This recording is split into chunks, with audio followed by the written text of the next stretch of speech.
एक समय की बात है, एक ऐसे राज्य में जिसे ज्वाला प्रदेश कहते थे।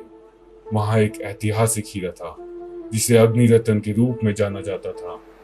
इस रत्न में आग को काबू करने की शक्ति थी। ज्वाला प्रदेश के लोग मानते थे कि जो भी अग्नि रत्न को अपने पास रखेगा उसे आग की विनाशक और सृष्टिनाशक शक्तियों का उपयोग करने की क्षमता होगी। ज्वाला प्रदेश के दिल में बसा एक छोटा सा गांव, जहां पर एक नौजवान और साहस भरा हुआ तलवारबाज रहता था जिसका नाम ऋषि था। उसका सबसे बड़ा गुण ये था कि वो हमेशा जिज्ञासु रहता था और डर से बिना किसी रुकावट के आगे बढ़ता था। ऋषि को बचपन से तलवार चलाना सिखाया गया था। उसे अग्नि रत्न के बारे में कहानियां सुनाई जाती थी और उसके दिल में उसे ढूंढने और अपने गांव के हित में उसका प्रयास था। एक सुनहरी सुबह ऋषि ने फैसला किया कि वो अग्नि रत्न को खोजने के लिए सफर पर निकलेगा। एक बैकपैक, कुछ खाना, अपनी तलवार और एक सच्ची इच्छा से वो ज्वाला प्रदेश की घने और अनजाने जंगलों की तरफ चला गया। जब ऋषि जंगल के अंदर गहराई में बढ़ने लगा तो उसने कई प्रकार की चुनौतियों का सामना किया, खतरनाक स्थलों से लेकर जंगली जानवरों तक। लेकिन वो हिम्मत से आगे बढ़ता रहा क्योंकि उसमें ये विश्वास था कि अग्नि रत्न उसके सफर के अंत में उसका इंतजार कर रहा है। दिनों दिनों हफ्तों में तब्दील होने लगे और ऋषि का सफर और भी खतरनाक बन गया। उसने तूफानी दरारों से ऊंचाइयों को चढ़कर और कठिन तूफानों से गुजरना था।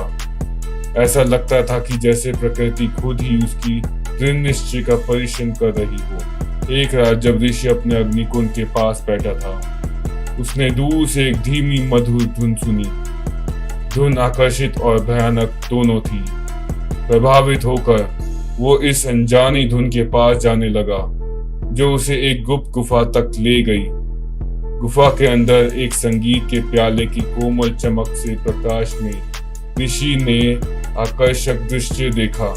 गुफा के दिल में एक अद्भुत प्रदर्शन में अग्नि रत्न था जो आग और प्रकाश के आकर्षण में शोभा पा रहा था। यह आग की परिक्रमा में था जो भयानक धुन के साथ नाच रही थी। ऋषि को आगे बढ़ते वक्त अंधेरे के राक्षस मिले जिसका उसने डट के सामना किया।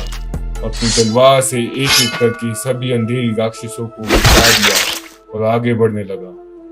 ऋषि धीरे धीरे अग्नि रत्न के पास गया क्योंकि उसको पता था कि इसकी शक्ति का व्यवहार नहीं किया जा सकता। उसने उसे धीरे से उठाया। जब वो अग्नि रत्न को पकड़ा तो उसने अपने रक्त में एक गर्मी और शक्ति का भाव महसूस किया। अग्नि रत्न को उठाने के बाद गुफा की छत टूटने लगी और उस पर से एक विशाल चट्टान गिरने लगी। ऋषि अपनी तलवार और अग्नि रत्न को संभालते हुए आगे गुफा से बाहर निकलता है।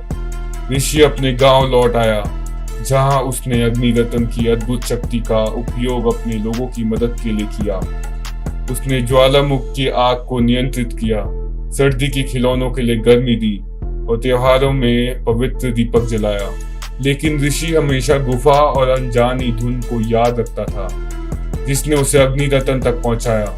ऋषि को मालूम था कि अग्नि रत्न अपने पास रखना मतलब अंधेरी शक्तियों को बुलावा देना है, पर वो हर खतरे के लिए तैयार है।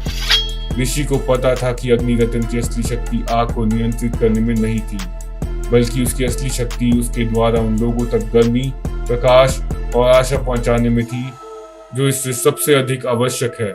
और इस तरह ज्वाला प्रदेश की धरती पर ऋषि और अग्नि रत्न की कहानी अमर हो गई, जो हर किसी को याद दिलाती थी कि असल शक्ति असाधारण क्षमताओं का धारण करने से नहीं आती, बल्कि उसे उसको उपयोग करने के लिए तैयार होने से मिलती है, जो सबसे अधिक जरूरी है।